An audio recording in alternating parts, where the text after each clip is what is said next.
Assalamualaikum warahmatullahi wabarakatuh. Alhamdulillahi rabbil alamin wa afdhalus salati wa tammut taslim ala sayyidina Muhammadin wa ala alihi wa sahbihi ajma'in. Amma ba'du. Allahumma akhrijna min dhulumatil wahmi wa akrimna bi nuril fahmi wa ta'alina bi ma'rifatil ilmi wa hasin akhlaqana bil hilmi وجعلنا ممن يستمعون القول فيتبعون أحسنه. قال المؤلف رحمه الله تعالى ونفعنا به وبعلومه في الدارين آمين. اللهم صل وسلم وبارك على سيدنا Muhammad wa ala ali sayyidina Muhammad.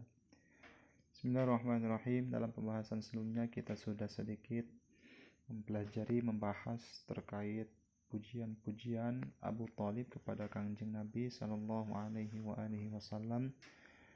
Dan itu membuktikan bahwasannya Abu Thalib adalah sosok yang mengakui dan memuji Kangjeng Nabi secara tidak langsung ataupun secara langsung bahwa Abu Thalib adalah sosok yang beriman akan kebenaran agama yang dibawa oleh Kangjeng Nabi Muhammad sallallahu alaihi wasallam.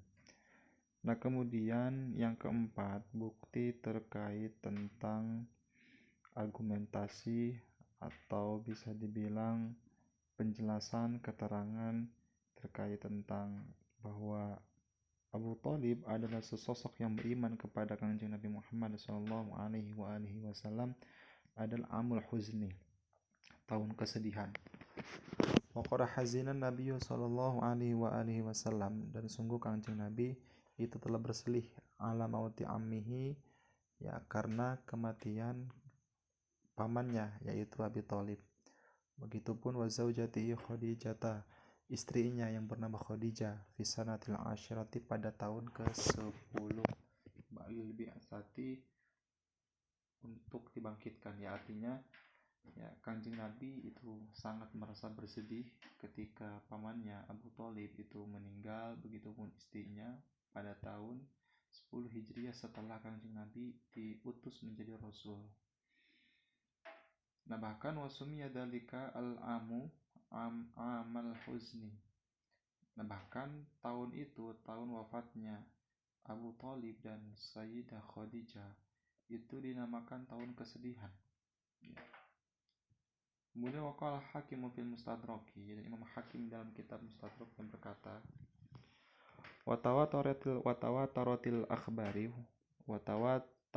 akhbaru anna Rasulullah sallallahu alaihi wasallam, dan sungguh telah mutawatir hadis-hadis, khabar-khabar bahwasanya Kanjeng Rasul itu lamma mata Abu Thalib, ketika pamannya yang bernama Abu Thalib itu meninggal, laqiya wal muslimuna adan, maka pada saat itu pula Kanjeng Nabi menimpa atau mendapati, begitupun orang-orang muslim mendapati rasa sakit atau rasa intimidasi minal musyrikina, dari orang-orang musyrik, ba'da mauti, setelah kematiannya Abi Thalib, setelah wafatnya Abi Thalib.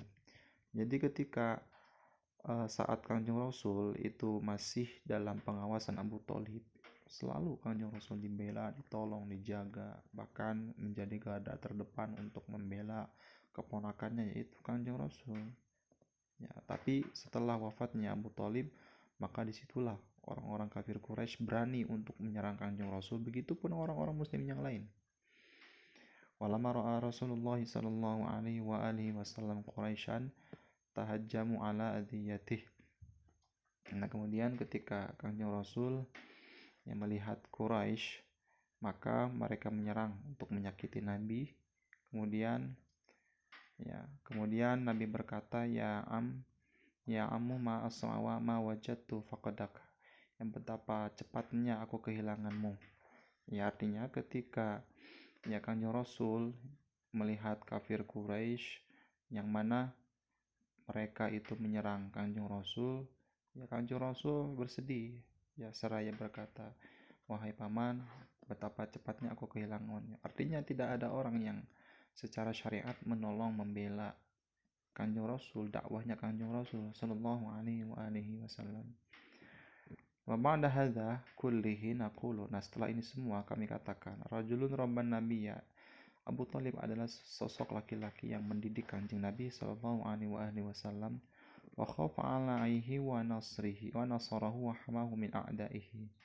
Dan Abu Thalib merasa takutnya atas rasa bahaya yang menimpa diri Kanjeng Nabi, kemudian menolong Kanjeng Nabi, merawat Kanjeng Nabi, menjaga Kanjeng Nabi min a'daihi dari musuh-musuhnya. Bahkan walahu asy'arun fi sihhati dinihi. Abu Thalib memiliki syair-syair yang menjelaskan keabsahan agamanya. Jadi ada sairan-sairan yang ditulis, yang disenandungkan oleh Abu Thalib, yang mana itu menunjukkan bahwa Abu Thalib ya beriman kepada Kanjeng Rasul. Ya, kemudian wafi madhihi, dan dalam rangka pujian kepada Kanjeng Rasul. Oleh sebab itulah wahazin Nabi sallallahu alaihi wasallam mautihi. Oleh sebab itulah Kanjeng Nabi bersedih ketika wafatnya Abi Thalib. Maka muhalun ayyakuna ila musliman mu'minan, maka mustahil ya Abu Thalib ya kecuali dalam keadaan muslim dan mukmin. Maka mustahil dikatakan bahwasanya Abu Thalib itu tidak beriman. Ya, yang pasti, yang jelas, yang sangat pasti itu Abu Thalib itu adalah seorang yang beriman dan muslim. Walimada la yakunu, misalkan ada pertanyaan lah, kalau misalkan memang beriman kepada Kanjeng Nabi, kenapa gak langsung menyatakan secara langsung di hadapan Kanjeng Nabi? Kenapa gak seperti itu? Ya Allah, memang kenapa? Walimada la yakunu haluka mu'mini ali fir'auna. Ya memang kenapa? Bagaimana? Memang gak bisa. Ya sudah, begini aja keadaannya. Abi Thalib itu beriman, cuman imannya itu seperti berimannya keluarga Fir'aun, yang mana Allah bersabda tentang keluarga Fir'aun, wa qala rajulun mu'minun min ali fir'auna yaktumu imanah. Ini ya, ada seorang orang laki-laki yang mukmin dari keluarga Fir'aun yang menyembunyikan imannya kepada Nabi Musa. Kemudian ataqatuluna rajulan ayyaqula rabbiyallahu wa qad ja'akum bil bayyinati min rabbikum al-ayah. Yang pada intinya andai kan misalkan ada pertanyaan lah, kalau misalkan Abu Thalib beriman, ya sudah, pasti beliau itu beriman secara langsung, mengikrarkan langsung di hadapan Kanjeng Nabi. Ya tidak seperti itu. Ya, memang kan bisa saja, sah-sah saja Abu Thalib itu menyembunyikan imannya. Ya seperti halnya yang terjadi pada keluarga Fir'aun yang menyembunyikan imannya dalam rangka beriman kepada Nabi Musa, ajaran Nabi Musa. Fain qalu, mereka misalkan mereka orang-orang yang mengatakan Abu Thalib itu kafir dan beriman, misalkan lil hadis sahihatil waridati fi annahu mata al kufri, ada hadis sahih yang mengatakan bahwasanya Abu Thalib itu mati dalam keadaan kafir.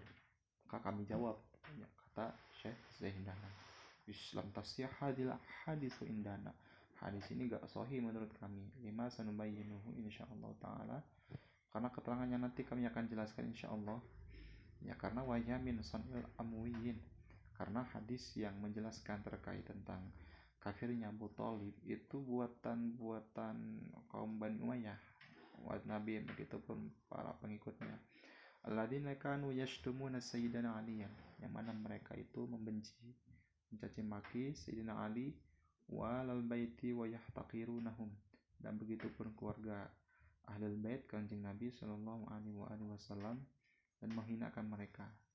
Walladzina ja'ala Nabawi sallallahu alaihi wasallam finnari, mereka pula orang-orang yang menjadikan bahwasanya kedua orang tua Kanjeng Rasul itu masuk ke dalam api neraka, dalam hadis inna abaka wa abi finnar.